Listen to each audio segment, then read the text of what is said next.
Today we're recapping the fantasy comedy movie called The Witches. Beware of spoilers ahead. A group of children watch a slideshow as a voice tells them that witches are real, and they hate children.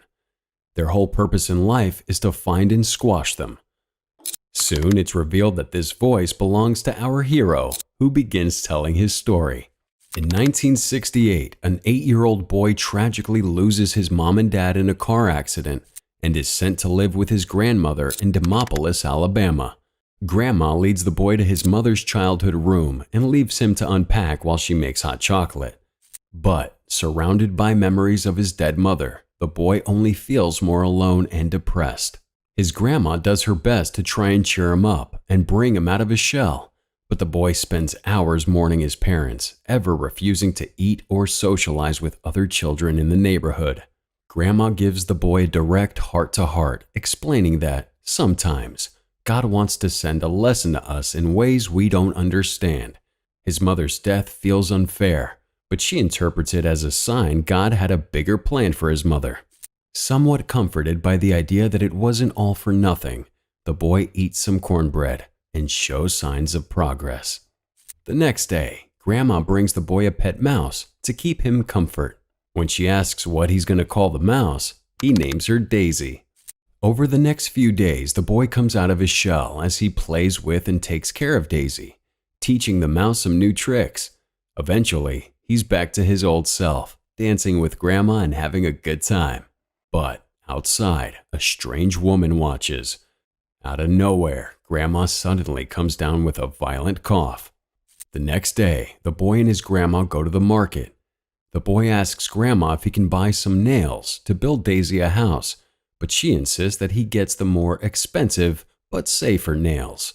While he goes to get the nails, Grandma once again experiences an intense cough. In the aisle, the boy is approached by a mysterious woman, the same one who was watching outside his house. She offers him a candy, but his attention is caught by the snake slithering out of her sleeve. Sensing his terror, she assures him the snake is tame. Grandma, still coughing, comes to find the boy. Cinema recap here. We've got a little challenge that'll take 5 seconds, and it will change your life forever. You ready? All you gotta do is like, subscribe, and hit that notification bell, and you'll receive 10 free years of good luck. It's as simple as that. He tries to explain what happened and pushes for them to leave early, but she's too distracted by her cough to pay attention. Realizing something is amiss, she agrees that they should go. Back at home, Charlie describes the woman he saw in the store, but Grandma clearly already knows what happened. After asking a few extra questions, she reveals that the woman in the grocery store was a witch, and she knows that for a fact, because she saw one herself. When Grandma was a child, she saw her best friend take candy from a strange woman. The next day, the girl mysteriously and inexplicably turned into a chicken. Grandma told everybody what had happened, but nobody believed her, instead assuming that the girl simply ran away. Every day, she would visit her friend in the chicken pen, but she never turned back into a human. Realizing the danger they're in, Grandma goes into a locked closet to reveal a treasure trove of medicinal herbs and elixirs and ancient healing books. After consulting a crystal, Grandma tells the boy that they need to leave and make arrangements to stay at a safe local hotel. Because witches only prey on the poor, Grandma believes that a hotel filled with rich white people is the safest place imaginable. As they arrive at the hotel, Grandma explains that there's a coven of witches in every part of the country and the world, but all of them are ruled by one of the worst witches to ever live, the Grand High Witch.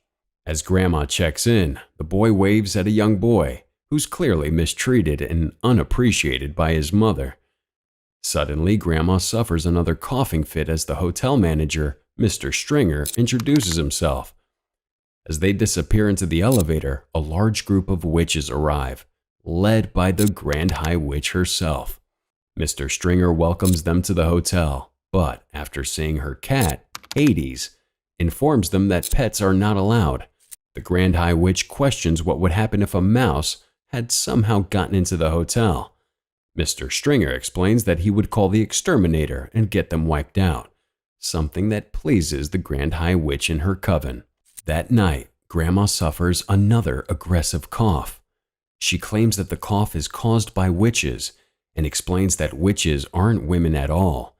They're demons, and they're easy to recognize by their makeup, large nose holes, gloves and sleeves to hide their claws, heels to hide their deformed feet, and wigs to cover their bald heads. Grandma assures the boy that the witches can't harm them because they don't know where they are. But as they settle into sleep, Hades watches through the window and hurries down into the Grand High Witch's room to tell her. The next morning, the boy orders his grandma a big, delicious room service breakfast. Still suffering from her cough, she tells him to go to the beach or keep himself busy for the day. But after jokingly mentioning the risk of sea snakes, she unintentionally frightens the boy. Deciding against going to the beach, the boy wanders around the hotel, wandering into a room booked for the Children's Society meeting. Before he can enter, he's caught by Bruno, the kid he waved at the day before. The ever-hungry Bruno reveals that he's been told to meet a nice lady in the room, who promised him 6 bars of chocolate. Bruno is discovered and dragged away by his mother, but the boy goes into the room alone to train with his mouse. The boy sets up for his mouse training, but he's forced to hide beneath the stage when Mr. Stringer leads the Grand High Witch and the coven inside. The witches push Stringer out and lock the room from the inside. The Grand High Witch smells something strange, but she commands the witches to remove their disguises anyway, revealing their true and horrific appearances. The Grand High Witch angrily chastises the coven for their lack of success in finding and killing children. When one witch dares question the Grand High Witch's plan, she publicly kills the insubordinate witch, but admitting that it's a good question, the Grand High Witch explains her plan to wipe out children everywhere. The witches will each open a new candy store in their area, using the money found in a trunk in her room, number 666. The candy stores will sell high-quality candy laced with a mouse maker potion, which will turn children into mice that can then be squashed or otherwise exterminated. The Grand High Witch reveals that she bribed a young boy, Bruno, to come and get chocolate as a demonstration of her plan. Suddenly, the Grand High Witch smells a child beneath the stage, but when she rips the stage away, finds nothing. Right before she can get to the vent where the boy is hiding, Bruno turns up, demanding his chocolate. The Grand High Witch, now back in her disguise, lures the boy in with the 6 bars she promised him. But on cue, Bruno begins having a violent seizure, transforming into a mouse before the witch's very eyes. The Grand High Witch orders the coven to squash the mouse, forcing Bruno to go fleeing for his life. Inside the vent, Daisy, who reveals that she can now speak, vows to help Bruno. Daisy drags Bruno to their hiding spot, unintentionally leading the Grand High Witch to find the boy. She drags him out, but the boy refuses to open his mouth. Unable to feed the boy, the Grand High Witch forces the serum into his ear, turning the boy into a mouse. With the help of Daisy and Bruno, the boy manages to flee into the vent, chased by the Grand High Witch's elongated arms. The mice escape, and the Grand High Witch's claws get mangled in the fan as she tries to grab them. Daisy explains that the witches like to turn children into mice to kill them easier, revealing that she, too, was once a human girl. The boy plans to lead them to his grandma's room, taking a shortcut through the kitchen and the lobby. On the 4th floor, the mice make it to Grandma's room, climbing up to ring the doorbell, but the maid sees and chases them before contacting the exterminator. The frantic maid locks the mice in Grandma's room. The boy starts talking to Grandma, trying to explain what happened to them. She realizes that her grandson met and was transformed by the Grand High Witch, as were the other mice. Daisy explains that a year earlier she ran away from an orphanage, took candy from a stranger, and was also turned into a mouse. She also reveals that her real name is Mary. The boy reveals the Grand High Witch's plan to turn children into mice and kill them. Grandma agrees to look after the mice, keeping them safe from humans that may try to exterminate them. Hotel maintenance enters the room, laying a series of rat traps all over, featuring delicious cheese that Bruno struggles to resist. Grandma suggests that if she could get some of the serum, she could reverse engineer a cure. The group concoct a plan to break into the Grand High Witch's room while the witches are at dinner that evening. From their balcony above her room, Grandma and the boy watch as the Grand High Witch stores the potion in an ice bucket, which is then hidden away inside her room. Concealing the boy in a knitted pouch, Grandma successfully lowers him down to the room below theirs. In the Grand High Witch's room, the boy scales his way onto the table, successfully stealing one of the potions. But before he can leave, the Grand High Witch returns with Hades, who has been denied access to the dining room. The Grand High Witch reveals her huge trunk of money, which she plans to use to bribe Mr. Stringer. The boy rushes outside, climbing into the pouch with the serum. Grandma begins pulling it up, but the Grand High Witch stops the ascent, suddenly realizing that she's seen the grandma somewhere before. But before she can remember, Mr. Stringer interrupts with a kitty carrier for Hades. Grandma pulls the boy up safely. The Grand High Witch refuses the kitty carrier, but Hades seems to love it. She demands that Mr. Stringer ensure there be no garlic or flavoring in the pea soup, something he accepts. Angry at Hades, the Grand High Witch locks him inside. In her room, Grandma attempts to reverse engineer a cure for the potion, but it doesn't work. The potion apparently doesn't alter itself, meaning that the mice will likely never return to their human forms. Grandma's upset that she couldn't save the children, but the boy doesn't seem to mind it too much. He asks if his grandma will continue to take care of him as a mouse, and she promises to look after him and his friends always, no matter how they may look. Daisy insists that they can still take down the witches, even if they're mice. The boy comes up with a plan to slip the potion into the witch's pea soup, turning them into mice and saving children everywhere. Before the meal, Grandma helps sneak the mice and the potion into the vents. In the kitchen, the boy sneaks in, pouring the whole serum into the flavorless pea soup. But as the boy sneaks out, one of the chefs notices the mouse and calls an exterminator. In the lobby, Bruno points out his parents to Grandma, who decides she's going to have a word with them. She reveals to his parents that their son has been turned into a mouse, but Bruno is too busy eating to say anything to them. His hysterical parents storm off in a wave of panic and terror. The boy returns, with all three mice hiding out in Grandma's bag as they watch the witches receive the soup. Mr. Stringer pulls Grandma aside to ask if she's hiding mice.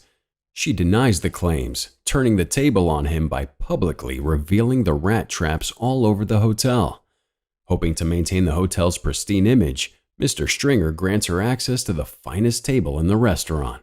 Grandma instead takes a seat near the kitchen, with a prime view of the witches. But before the Grand High Witch can eat the soup, she spots Grandma and starts to approach. The Grand High Witch reveals that she now remembers who Grandma was, taunting her with the knowledge that she turned her best friend into a chicken and loved it. But the Grand High Witch is suddenly distracted as the witches turn into ugly rats, one by one. The mice seize the moment, stealing the dangling key from her pocket. As the restaurant descends into chaos, Grandma and the mice slip into room 666, the Grand High Witch's room. Inside, they find a treasure trove of the mouse potion, with Grandma planning to steal all of it. But some of the bottles drop on the floor and under the bed. The mice head down to get it, but are distracted by the Grand High Witch's return, unbeknownst to Grandma. The witch threatens to kill Grandma in excruciating detail, but the mice snap the traps onto her feet and force her to swallow the mouse serum. In seconds, the Grand High Witch turns into a hideous, deformed rat. The Grand High Witch chases the mice through the mousetrap-lined room, but Grandma traps her inside a glass container stacked with books. The boy searches through the Grand High Witch's remains to find the key to the trunk. He hands it to his grandma, who opens the trunk to reveal all the money, and a book containing the names of every witch in the world. They plan to hunt every witch down and turn them into rats. Before she leaves, Grandma hurries out to the balcony, releasing Hades from his cage. As Grandma leaves, Hades knocks the books off the container and releases the Grand High Witch before killing her. The next day, Grandma and the mice leave the hotel. Grandma's so happy that she tips every member of the staff generously with the money she stole from the Grand High Witch. Grandma approaches Bruno's mother, allowing their son to explain that he is a mouse. Sadly, Bruno's mom and dad aren't thrilled about the idea of having a mouse as a son, so Bruno decides to stay with Grandma, the boy, and Daisy permanently. At home, the mice enjoy a ride on an elaborate roller coaster contraption throughout the house. The boy tells his grandma that, even though he's a mouse, he still feels like a boy, and she encourages him to never give up what you are inside. She still sees him as her grandson, not a mouse. The boy asks how long mice live, and while he and Grandma are aware that mice only live for a short few years or so, they decide to make the most of their time together as a big happy family. At Christmas, the mice enjoy a dance party with Grandma. A slideshow reveals the adventures Grandma and the mice had over the next few years, including buying a trailer with the words "Witch Hunters" on it. Finally, we return to our hero, now an older mouse, and the slideshow that began the story. Having successfully eradicated witches from the United States, he and his grandma are looking to take their battle to the entire world, to free children all over the planet from the witches. The children watching the slideshow are the latest witch hunter recruits, all of them with their own names to hunt down and destroy using the Mouse Maker potion. The children seem very excited about the opportunity. Finally, Grandma looks at our hero and asks if he's ready for this mission. He replies that he's never been more ready in his life, and she looks on with pride as the children head out to destroy the witches.